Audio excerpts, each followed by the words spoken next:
Al-Fatihah.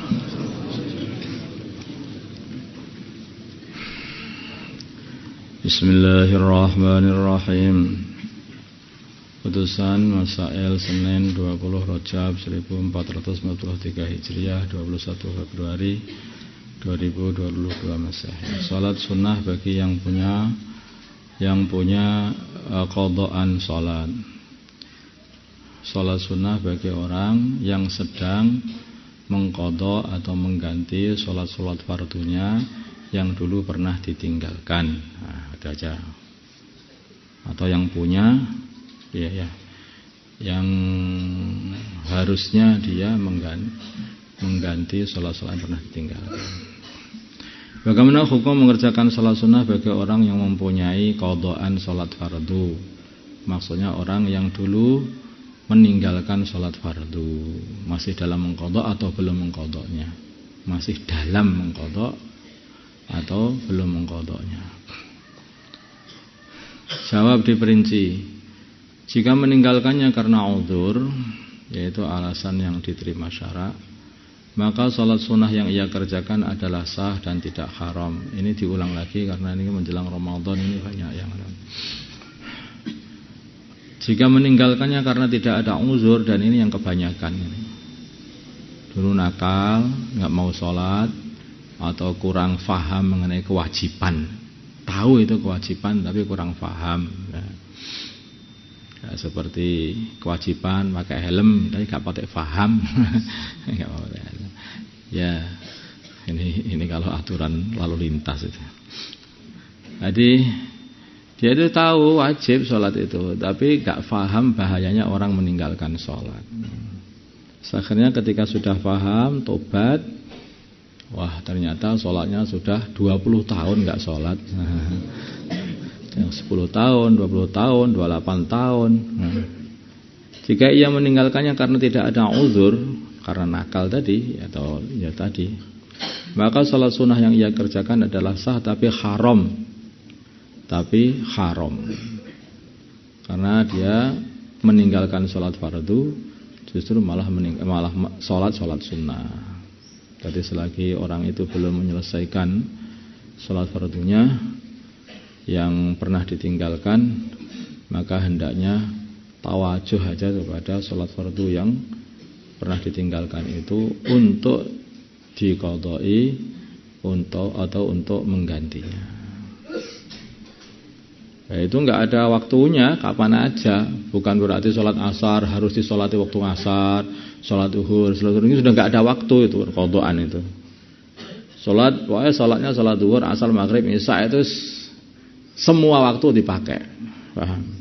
Dan itu enggak ada waktu habis asar, habis subuh, enggak ada. Amblas saja itu semuanya itu. Karena itu hutang itu. Itu hutangmu itu. Berarti sudah enggak pakai apa itu? Apa namanya? Waktu, enggak pakai waktu. Waktunya sudah kelewat itu, udah kelewat itu zamannya itu. Nah. Seperti halnya kalau kamu itu hari ini kelewatan enggak sholat asar, ya ta? Nanti kamu ingat waktu sholat maghrib, ya, waktu maghrib kamu sholat asar di waktu maghrib itu. Bukan menunggu, belum waktu ngasar, besok aja kalau sudah waktu ngasar. Enggak begitu. Makanya kapan aja. Pendapat masalah bersegera sekarang, urusan bersegera. Nah, urusan segera mengqadha ini wajib apa enggak? Ini ada pendapat beberapa masalah dalam mengqadha salat. Pendapat pertama, jika meninggalkannya karena udzur kayak sakit dan sebagainya, maka sunnah bersegera. Jika meninggalkannya karena tidak ada udzur, maka wajib bersegera. Nanti kalau meninggalkannya dulu karena ya nggak ada apa-apa, bukan karena sakit, wajib bersegera. Pendapat kedua, hukum bersegera adalah sunnah bagi ada udzur ataupun tanpa udzur, ada sunnah. Tapi pendapat ketiga ini adalah hukum bersegera adalah wajib, baik ada udzur ataupun tanpa udzur. sebaiknya orang itu kalau punya hutang itu segera dibayar apa enggak? Hah? Iya kan? Kalau enggak kamu bayar itu piutangnya marah apa enggak yang ngutangi kamu? Marah enggak? Nah, kalau kamu utang sama Gusti Allah, terus kamu enggak mau segera bayar itu gimana itu? Kira-kira gimana itu? Apa kamu enggak khawatir kalau dimarahi Gusti Allah? Nah, apa kamu enggak khawatir nanti kalau hubungannya sama Allah jadi buruk? Makanya orang itu dilihat ini hutangnya sama siapa, apalagi hutang sama Allah. Tata cara menitip salam dan menyampaikan salam ini juga sudah dulu. Jadi ulang lagi. Bagaimana tata cara yang benar menitip salam dalam menyampaikan titipan salam bagaimana? Ada dua cara atau dua pendapat. Menurut Syekh Romli dalam menitipkan salam harus ada kata-kata salam yang sah dari salah satu orang yang nitip atau yang dititipi salam. Contoh jika seseorang menitipkan salam dengan mengatakan salim li ala fulan, nah, ucapkanlah salam untukku kepada si fulan. Maka orang tadi yang dititipi salam harus menyampaikan salam kepada si fulan tadi. Caranya assalamu alayka min fulan. Assalamu alayka wahai Tuhan, ini salam dari fulan. Namanya Umar itu titip salam kepada Zaid, sampaikan salamku kepada si fulan. Maka orang yang menyampaikan assalamu alayka wahai Zaid dari Umar. Paham ya? Apabila orang yang nitip salam menggunakan kalimatnya gini, assalamu ala fulan ballighu lahu. Jadi yang salam orang yang titip. Ini. Semoga keselamatan atas fulan, atas si Zaid. Sampaikan salamku ini kepada si Zaid. Nah, Umar berkata gitu kepada pengirimnya. Kemudian yang mengirim cukup mengatakan itu si Umar menyampaikan salam kepadamu. Nah, gitu saja. Ini menurut Imam Romli caranya seperti itu.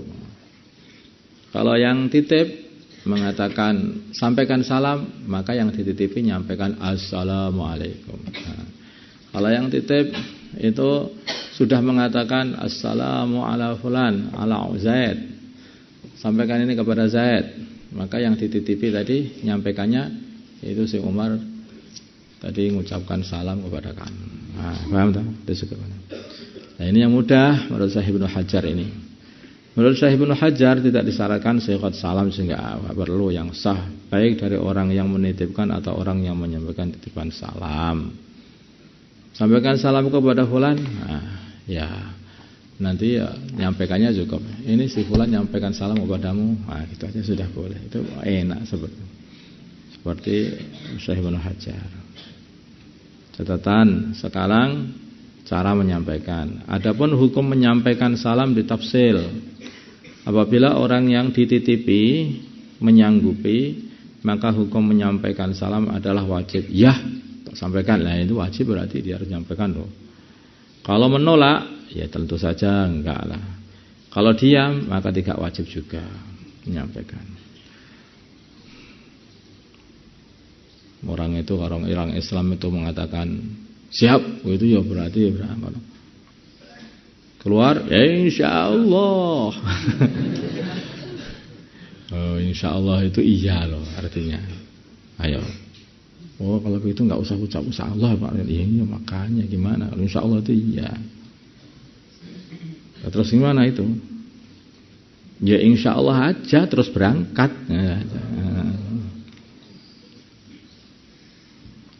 Apabila orang itu kata orang itu insya Allah maksud saya itu kalau Allah menghendaki biar keluar dari kata-kata mengatakan iya. Adapun hukum menyampaikan salam ditafsil. Apabila orang yang dititipi menyanggup, ya udah. Hukum menjawab titip salam, hukumnya adalah wajib. Kalau ada titipan salam kepadamu, hukumnya wajib menjawab. Cara menjawab titipan salam gimana? Cara menjawabnya adalah Waalaikumsalam.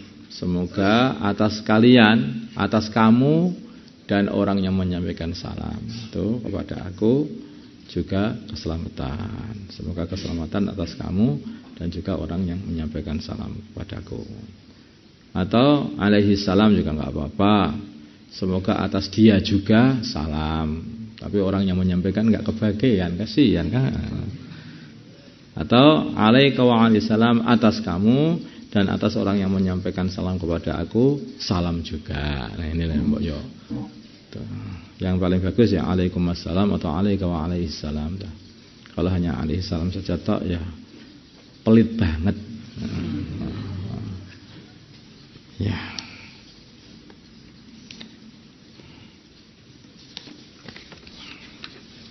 Hukum menyelonjorkan kaki ke arah kiblat.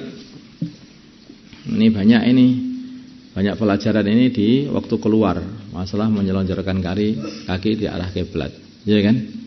Nah, terus mudzakarah ketika keluar. Sebetulnya hukumnya itu gimana tuh sebetulnya? Itu menurut orang pondokan itu gimana itu sebetulnya? Kan harus dimasukkan dalam urusan pondokan ini. Bagaimana hukum menyelonjorkan kaki ke arah kiblat? Diperinci. Jika dalam keadaan tidur, termasuk salah satu cara tidur yang disunnahkan adalah meluruskan kaki ke arah kiblat. Nah, dalam mazhab Syafi'i itu begitu, justru itu tidur sunnah, menyelonjorkan kaki ke arah kiblat. Karena itu berarti menghadap kiblat, kayak seperti orang sholat, ya kan? Nah, itu termasuk tidur yang baik. Jika dalam keadaan duduk di dalam sholat, hukumnya makruh. Jadi ketika duduk dalam sholat, kakinya diselonjorkan. Bisa aja sebetulnya, tapi makruh. Nah, dalam sholat. Tapi kayaknya nggak ada yang nyelonjorkan sholat. Belum pernah lihat. Nah, ketika tasyahud akhir nyelonjorkan sholat, atau apa itu duduk di antara dua sujud nyelonjorkan kaki ke depan, ada nggak? Maksud jarang itu. Kecuali mungkin kalau orang sakit ya beda lagi ya. Hanya mungkin lututnya nggak bisa ditekuk begitu. Nah ini sudah itu keluar dari pembahasan ini. Jika dalam keadaan duduk di luar sholat, hukumnya tidak apa-apa, nggak masalah, tidak makruh. Jadi melonjorkan kaki dalam ke arah kiblat itu ada 3 hukumnya. Sunnah yaitu ketika tidur, makruh ketika duduk dalam sholat, tidak apa-apa, ya, jaiz saja ketika di luar sholat, ya kan? Nah, kemudian ini ada madhab Hanafi. Menurut madhab Imam Abu Hanifah, makruh baik ketika tidur ataupun ketika duduk. Sebentar, kayaknya nggak tidur tadi. Oh ya. Baik ketika tidur ataupun selain tidur, menjelekkan kaki ke arah kiblat atau ke arah mushaf, itu dalam mazhabnya Imam Abu Hanifah ini dimakruhkan. Itu makanya kalau orang-orang dakwah dari sana, sehingga kita itu pakai mazhabnya mereka. Nah, itu sebetulnya padahal kalau dalam waktu tidur itu malah sunnah tuh.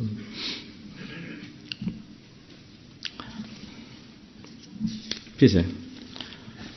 Allahumma shalli ala sayyidina Muhammad wa ala ali sayyidina Muhammad wa salli ala sayyidina Ibrahim wa ala ali sayyidina Ibrahim fil alamin innaka Hamidum Majid. Allahumma arham wa sayyidina Muhammad, Allahumma ighfir lahum wa sayyidina Muhammad wa ala ali sayyidina ألف بين قلوبهم ود سيدنا محمد اللهم انصرهم ود سيدنا محمد اللهم عزم سلطانا نصيرا صلى الله على سيدنا محمد النبي الأمي وعلى آله وصحبه وسلم والحمد لله.